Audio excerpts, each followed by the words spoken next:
Hi there, I'm Christine Dunbar from speechmodification.com, and this is my Smart American Accent training. Welcome to our Saturday live question and answer class. Please feel free to put your questions in the chat at any time, and I'll answer them for you live.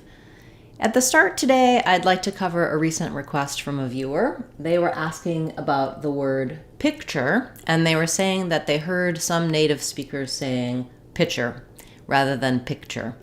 And while people do sometimes do this, it is an error and it's considered an error, so I don't recommend it. It's not like a typical American pattern. It's really just that the word picture might be a little bit difficult to say and people mispronounce it. So let's break down these two words, picture and picture, and tell you how to use both of them, talk about what's different. And of course, feel free to ask questions about this or any other words, American accent, whatever is on your mind today. You can leave that in the chat and I'll turn to those in a moment. So in the word picture, first of all, thinking about the spelling here, we have the k sound before our ch sound. And so these words are actually a great example of how some different ways we spell this sound, the ch sound. I usually think of it as ch because when we have ch, most of the time it says this ch sound. Of course, we have some other ways of spelling ch. We have some other sounds that letter ch say. They can say sh or k, but that's fairly uncommon. So typically, when we're talking about the sound of ch, like in cheese or check, it's spelled with ch. And so in picture, we have that ch sound and it's straightforward. And actually we have the tch spelling of it. And in picture, the letters tu are the ones that say the ch sound. So the ch sound is made with the tongue starting at the top and then dropping. So even though it looks like it might be two sounds, like a t and a sh, this is the symbol for the t sound, and this is the symbol for the sh or sh sound. These are actually one sound together, and they sound like ch, and basically it's called an affricate sound because it's made by the tongue being lifted and then dropping into the position of the sh sound. So it's pushed out, ch, ch. It doesn't last, but it's different than just the t sound or the sh sound because it contains the sound that's created when we move from those two positions. So in picture, we have the k sound before the ch sound. And so even though I might not be saying picture and letting that k out, picture, that would break up the word too much, picture, picture, I'm stopping the air for the k. Versus when I'm saying picture, picture, there's nothing before my ch.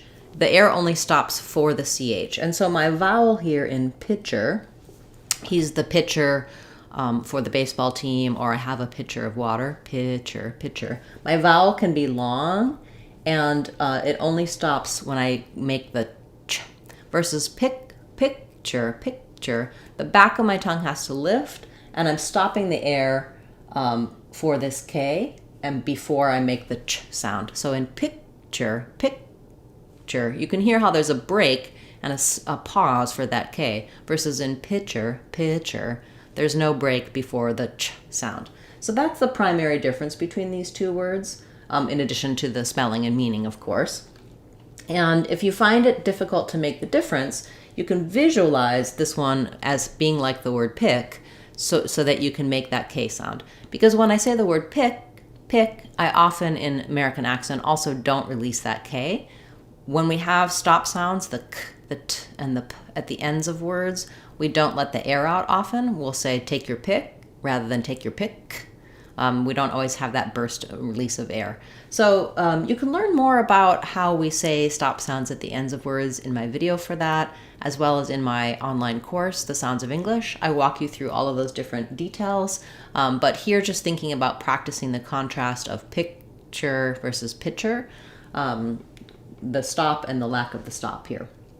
In both words, the vowel sound is the I sound, like in it. So if that gives you trouble, use another word like it's the picture or in a picture. to match that vowel. And then we also have a different spelling for the sound. I've written them both here with letters ER, but in picture, it's spelled with ER. In picture, it's spelled with just the R, because the UR. The U is really part of the TU combination, making the ch sound.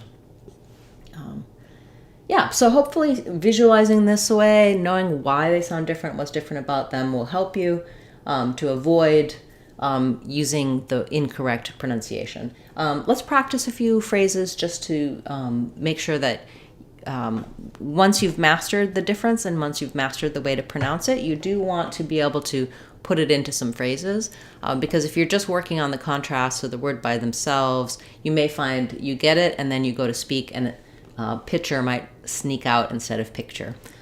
So let's try, let's take a picture of it. Everyone get in the picture. Did anyone see the pitcher of water that I left on the table? He likes to watch the pitcher on the mound during the baseball game. Okay, so thank you for sticking with me through that explanation. You can leave your questions and requests in the chat now, and I'll cover your questions. Also, if you're watching this later on as a replay, you can leave a comment and I'll direct you to resources here on the channel, or I'll create a video for you. I have a long list of videos that I'm making for Word of the Day videos, so we do have daily videos here on the channel, as well as a number of different playlists for looking at American accent, reductions, linking, so lots of different resources to help you, as well as some video playlists for how to pronounce names, medical terms, etc. So leave your questions and I'll turn to them. We have a question about the word Polish or polish. So since your word isn't capitalized, I think you're asking about polish. So for polish, we have the ah sound. It's typical that letter O, when it's stressed, says the ah sound, like in not or hot. So it's not polished. You can match that. For some people, visualizing it as an A, like in father, it's the same vowel. My father polishes his shoes. So I would write it as AH, pa. In the IPA, we have this symbol, the ah symbol, polish. And then we have our SH sound.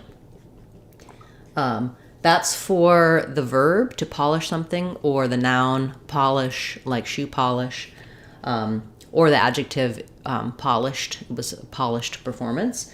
And then for the country, in American English, we say Polish, and it just changes to the O diphthong. So we have Polish. So the Polish people, Polish sausage, the Polish tradition and culture. So this brings up a good point that letter O typically says either ah or O when it's stressed. It's more common for it to say the ah vowel, like in not and hot. And for many people, when they see an O, they feel they need to do something rounded, like the O or like the ah. So O does sometimes say ah, like in dog, where it's rounded but it's not fully an O sound. You can get more help for the sounds of letter O in my video about that, where I walk you through the common pronunciations. We also sometimes use a schwa, the sound, for letter O, like in some or money. So being aware of the symbols, how to use the dictionary to look them up, and also just what the common patterns and rules are for letter O. And this one, the ah, like dog, is the least common. And that's kind of the error that we tend to have, is that people will see the O and make something rounded. They're not necessarily saying Polish when they're trying to say polish, but they might say like Polish.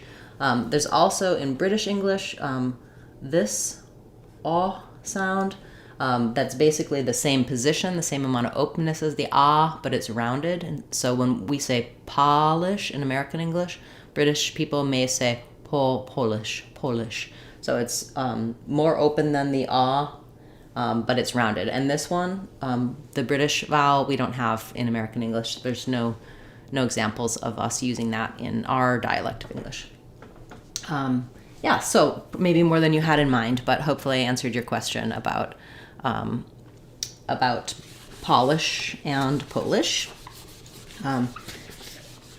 Also, we go into detail about the vowel sounds of English, how they're spelled, what words they're in, and what the spelling rules typically are in our videos here on our vowels playlist, as well as in our Sounds of English course on speechmodification.com. That's a great way to learn about pronunciation and build a strong foundation to understand the vowel and consonant sounds and use them in words confidently. Okay, we have a question about lose versus loose. So in lose, we have letters SE say the Z sound. So it sounds like lose. Wrong vowel there. And letter O says oo.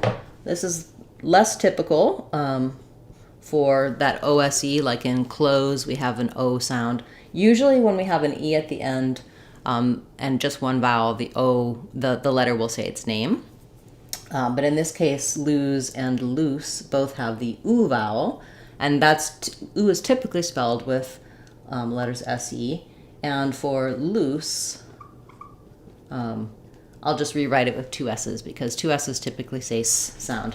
So the difference between lose and loose, like I lose my keys regularly, the child has a loose tooth, is the Z versus the S, but also we typically hold this vowel longer because there's a voiced sound at the end. So when I'm saying don't lose it versus it's loose, this oo is a little bit shorter in duration than this one. It's the same vowel sound, but this one doesn't get held as long because of the T. So same thing if I had, for example, lute versus lewd. This one is going to be longer and this one is going to be shorter because T doesn't have voice and D does have voice. So that's kind of a pattern or a rule that can be helpful to understand. And yeah, that's the difference between those two. Great question. Thank you so much. Okay. We have a question about tap, and tub, and crab. So for tap and tub, we have the two differences. Number one, tap has the A vowel, like in that. And tub has the vowel schwa, like in some. Let's do these two first and we'll come back to crab. So for tap, there's no different way that I would spell these because typically letter A says A and letter U says but I would use some words to compare. So for example, that tap or at the tap versus some tubs or fun tub. So typically letter A says A and letter U says If you have difficulty between tap and tub, then using that and tap and some and tub can help you match here, because that and some, you probably don't have any confusion on those two vowels, but between tap and tub you might. Then we also have the same phenomenon I was just talking about where tap has the P sound. So that is going to be a little bit shorter duration vowel, tap, versus tub. I'm going to be holding that vowel a little bit longer because my B is voiced in the tub. At the tap, in the tub. Turn on the tap, in the tub. And then for crab, we have the A sound, but the B sound. So again, I wouldn't really change the spelling here. We just have the K sound for the letter C, crab. Our A is going to be held a little longer here, and then the B sound is voiced. In this case, you want to be really careful to hold your A a little bit longer so it sounds like crab, and you want your B sound voiced so you don't end up with the P sound instead there. So again, that, crab. For the voiced sounds also, it can be helpful to practice linking. The tub is full, the crab is on the beach. Crab is, we tend to link, and then we do release those b sounds into the next vowel. If I'm just saying tub, tub, I'm not really necessarily letting that B out, so I'm holding my vowel longer in the tub. In the tub is, the tub is. Okay, so thank you for those, that request. Interesting set of words with some similarities and differences that are probably helpful for a lot of people to look at. So thank you for that request or that suggestion. Okay, we have a comment about a problem when reading between the words. Can you teach us about reading? So basically, when you're reading, are you thinking about connecting between the words? That's the challenge. I would say for that, take a look at my linking and reduce sounds playlist, where we look at how we say things like, rather than reading word by word, go to the table. I don't break. I end up saying more like go to the table. We link these words together, and then we also reduce words that are less important and hold and use clear vowels on words that are more important. So in table, that's my stress word in this sentence. Go to my T becomes more of a flap because it's linking in between these two words, and my oo becomes a schwa. So I end up with go to the table. These three being very fast, and then the te of table being stretched out. When you're trying to read aloud and sound fluent, it can be helpful to try to read silently in your head first for the meaning, because if I'm just breaking it down and encountering each word as I go, my brain won't know what's important and where to stress. But if I read this and I think in my mind, go to the table, I'm more likely to be able to get the correct intonation there, knowing that table comes at the end, it's the content word, it's important, whereas go to the is going to be faster and unstressed. That's one tip I have for reading. And then also, when depending on what you're trying to work on as you read, for some of my clients, I suggest finding an audio book and having the written book as well. So listening to a native speaker read and reading along, following and listening, you can shadow them. You can also listen to how it sounds as you read the words and make that connection between spoken speech and written speech. I do have a playlist, my Real Talk playlist, and also I recently created a shadowing playlist where I'm showing you text, reading them, and teaching you how to shadow me so that you can read along, listen, and repeat, make that connection between reading and speaking as well.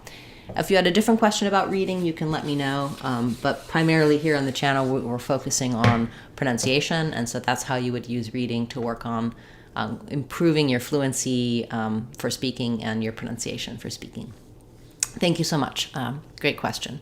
Okay, we have a question about the word muddle.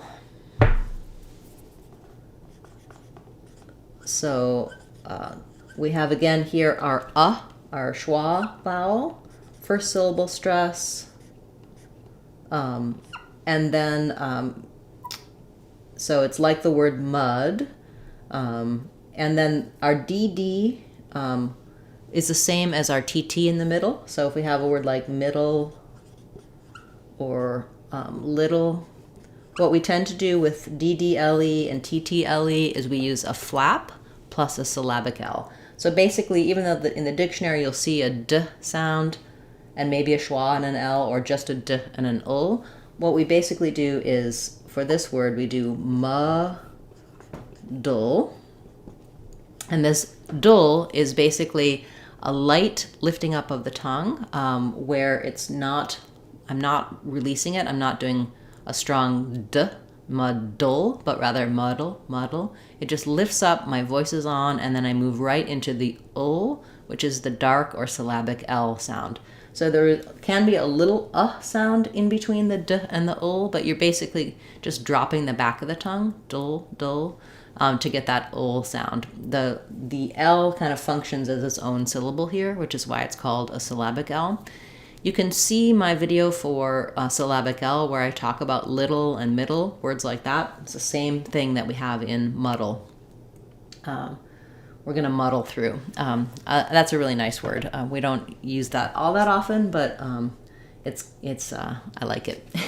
Okay, so again, if you need more help for the flap T or the syllabic L, check out my videos for those. Those are also covered in our Sounds of English course on the website, where we go through more details for how to make those sounds and how to combine them. But sometimes having another word or other words to help you, if you can say little, then you can say muddle. And if you can't say muddle or little, then work on those flaps and those syllabic L's, and they should help you. Okay, nice. We'll continue to muddle through here. All right. Where to find the rules for connected speech?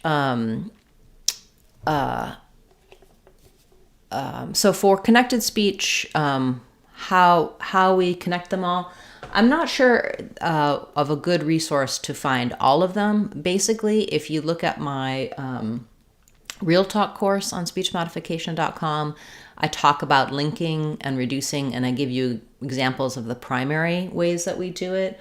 There are probably other resources out there, but what I typically do is look at common phrases and think about the connections that happen. I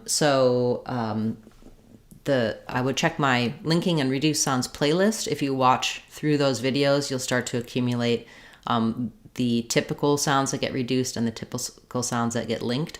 And then also my Real Talk course on speech modification. I'm actually now working on adding more to it so that it does cover all of the different things that we do. Right now it teaches you about the technique, looking at written words versus spoken speech, but I'm building some new lessons into it and making it a more robust course to talk you through all of those details. So I do recommend checking that out.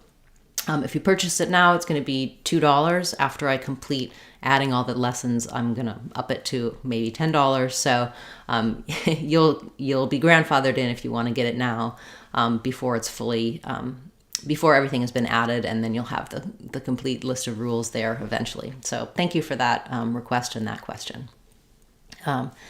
Okay, we have a question just generally about speaking like a native speaker. So yes, I would say learning about, first of all, working on the basic sounds. To sound like a native speaker, you want to have a combination of eliminating accent error patterns. So the most basic thing is to be pronouncing all the sounds the way a native speaker would. So using my Sounds of English course is going to help you with that. And my American Accent 6-week course is going to teach you about what patterns you have that come from your native language, and then how those are different in American English. And then it's about learning about linking and reductions and connections. So one big area, for example, is using contractions. You may have seen that today's video we were talking about thatted and that'll. So Americans typically won't say that would. The only time we would say that is if I'm trying to stress on would, I'm making a changed meaning. For example, that would be nice. Typically, otherwise, if I'm saying that would be nice, I'd say that'd be nice. And being able to make these, first of all, use these in your spoken speech, and then also know how they're pronounced correctly and smoothly. So in today's and recent videos, I've been teaching you how to practice. That'd be good, that'd be great, that'd be nice. Lots of repetition on the contraction like that'd, so it comes out smoothly and naturally. And also just so that you feel confident using contractions, because a lot of times we rely on thinking about that would or that will to get the grammar correct. But again, we only say that will be okay if I'm correcting someone or if I'm stressing on will. The rest of the time I would say that'll. So just like we were talking about muddle and middle, that'll has the same combination of the flap sound plus the syllabic L sound. So over time, to sound more like a native speaker, first work on the basics of pronunciation, making sure that you're not making a lot of errors. As you're working on those, though, be aware of how things change, link, and reduce so that you can speak fluently and smoothly. And then really also focus on the rhythm. So these things happen because when I'm saying that'll be great, the great is the important part. So if I said that will be great with equal emphasis and time on each of those words, you can hear how I'm not mispronouncing them, but I don't sound like a native speaker. That will be great. I sound more like a robot or more monotone. If I say that'll be great, it's because great is about the same length as that, will, and be. So the unstressed parts of the sentence are fast. They need to be squished together and linked and reduced in order to have that relative rhythm of great being longer and more important. That'll be great. So it's not like we got together and decided, hey, everybody, let's not say that will. Let's make it confusing for non-native speakers. It's because we want to be able to stretch and be long on great and change and be able to be fast and fluent on these other pieces. That'll be great. So listening for this, letting yourself be comfortable using reductions, contractions, and connected speech. It takes time, and you can choose a few to try to bring into your repertoire at once. Learning about the why and the how, and then also using shadowing to listen and connect, try to have that relative rhythm and be comfortable with these things that are more relaxed. So a lot of my playlists here on the channel will help you with that. My Real Talk course will help you with that on my website. Use our shadowing videos, use our reductions and linking videos. I'm creating more of those as we go, and you can also find them on our playlists. All those different things can help you sound more like a native speaker. So it's definitely possible, and just be patient that it takes time. I have clients who are really, really excellent, really, really close to native speakers, and they still discover new things even when they've been working for a long time. So just being aware that those small differences are there and can happen, and you can continue to grow and improve if you stick with it over time. Okay, wonderful questions today. Thank you so much. Reading and speaking, what to do to practice. So hopefully some of the tips I've been giving you, some of the ideas I'm giving you here will be helpful. I would also just say, if you continue to look at pronunciation of words, pronunciation of phrases, one of my favorite practice techniques is repeated phrase practice, where I'm working on a particular pattern. So maybe I'm trying to get flap T, and I want to be able to link get a and have it sound like get a, and I want that to be natural. Again, get a, when I'm saying this phrase, I need to get a, or get a friend, get a pencil. What goes in the blank is going to be my stretched part. It's going to have the clear vowel. This is going to be then linked and reduced. And so if I want this to come easily and naturally to me, the more I've said it and used it in common everyday phrases, the better. So you can follow my videos and I'll give you some phrases to practice, but even better is to start filling in your own words here. And if you want to get the rhythm and the fluency there, say the word first. So for example, I might say hat, get a hat. Shoes, get a shoe, get a shoe. Piece of paper, get a piece of paper. Glass, get a glass. What I'm trying to do there is get that rhythm, get that getta to come out smoothly and naturally. Whatever it is that I'm working on, that's the part that repeats, where I can't, if I'm thinking about what to say, I can't be as focused on that pattern I'm trying to change.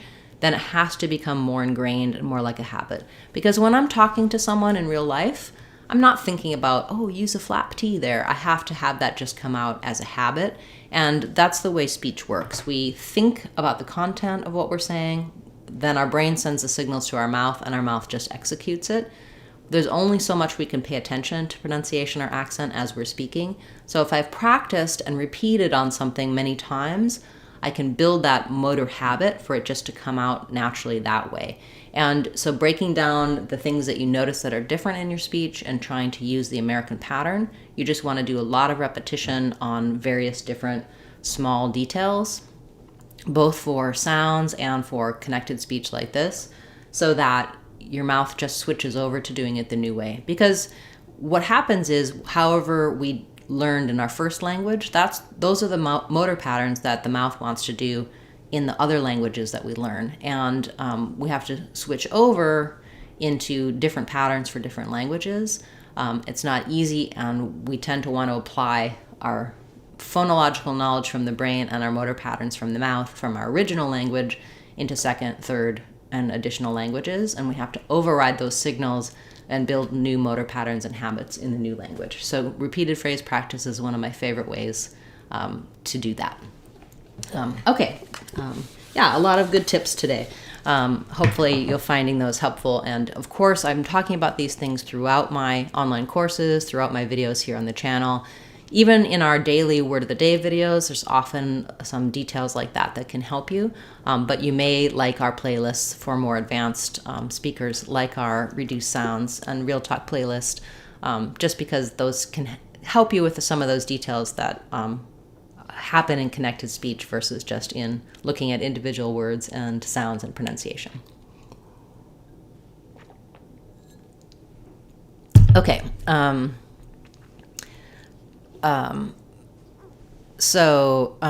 We have mouth versus mouse. So in everything is the same in these except for the final sound. So the letters OU say ow, the ow diphthong in these words.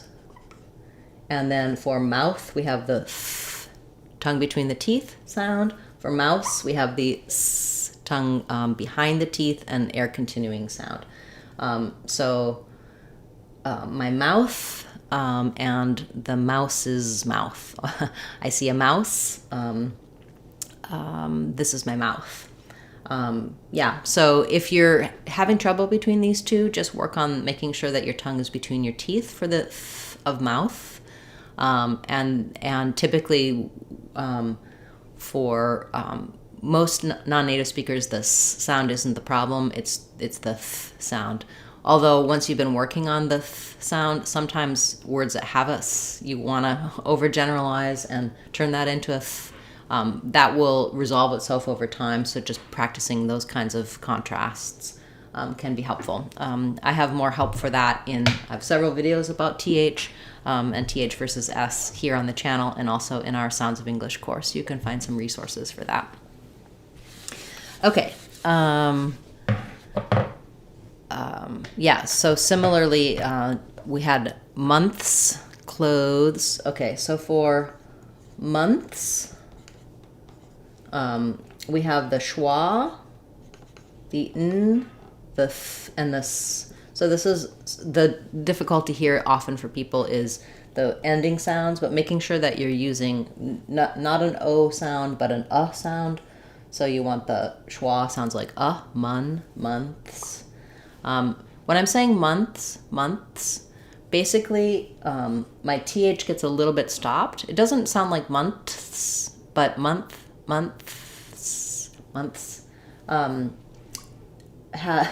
The challenge is to put these sounds together. I'm moving from to th. So one thing is that my TH is going to be ready. If I'm just saying month, my tongue position is already in the TH position as I'm saying the n. So instead of lifting my tongue to the spot for n and then putting it forward for the TH, I put it forward for the TH and I just close off further back on my tongue to make the n. Because if I try to do n, it takes too much time and it's too difficult. So month, and then months. To do the THS, I just pull the tongue back to do this sound. One cheat that you can do is if you're saying many months, if it's too difficult to have that TH sound in there, you can skip it. I can say 2 months ago. It's not going to sound significantly different. It is correct to say months with the TH and the S, but sometimes I think native speakers will cheat and just say months as well without the TH. So use this as you're working on months. If you can't get that TH in there, you can cheat and skip the th and say months. You can hear how it's not that different. 2 months ago, 2 months ago. Just a tongue position difference. Okay, that's a good word. Thank you. And then you also asked about, sorry, I'm losing track of where your question went. You asked about clothes and clothes. So for this one, again, correct, proper pronunciation of English, we have the o's, where we have both the th sound and the z sound, and this just has the z sound. But often native speakers will just simply say clothes when they're talking about clothes. So because clothes is more cumbersome to say with the th sound between the teeth and then pulling it back. So often people will simply say, oh, my clothes are in the closet, and close the closet door. They will say these two the same. If you want to say clothes, just work on saying oath with your tongue between your teeth and then pull it back. Keep the voice on for the Z. Clothes. So that's the difference between them two, but you can cheat and use clothes for both of those. And then you were asking about mouths. So another person had a question about mouth, the noun, mouth and mouth, the verb. The difference between these two is in the voicing of the final sound. So the animal's mouth and the animal mouths the toy.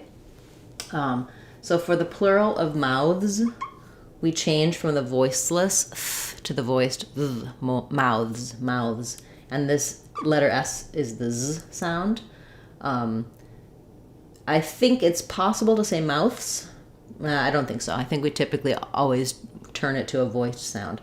So the only difference between this th and th is whether or not you have vibration here. So if I say my mouth and I feel my throat, there's just air passing through, and I don't have my vocal folds vibrating. There's no vibration here. Versus mouth, when you touch here, you can feel that the voice is on.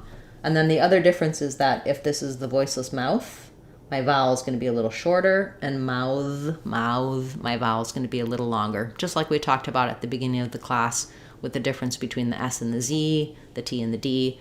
Voiceless sounds are a little shorter duration of vowel. Voice sounds are a little bit longer. Same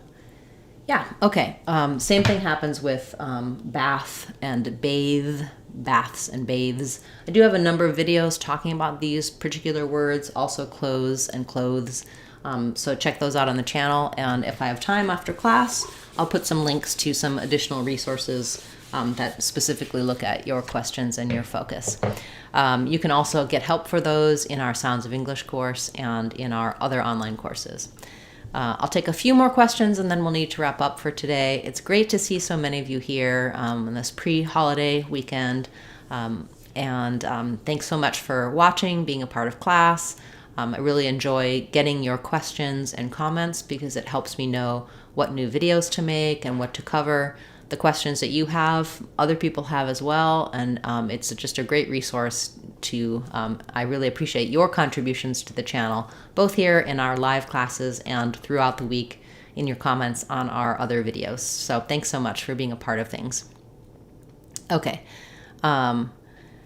we have a question about comfortable and uncomfortable.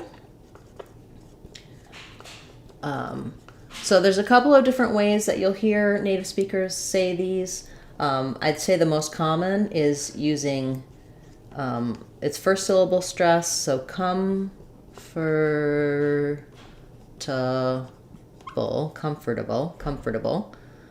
where our letters OR say the sound. I'm comfortable with that, comfortable. We also sometimes say comforter, where we make it just 3 syllables. He's not comfortable. So this is kind of incorrect if you think about the order, where the goes and where the T goes. I'm uncomfortable. or comfortable. Yeah, I do have a video about this talking about the different ways you'll hear people say it. And when we just add the uncomfortable or uncomfortable. We also sometimes do uncomfortable. I think this is easier though, uncomfortable. Comfortable.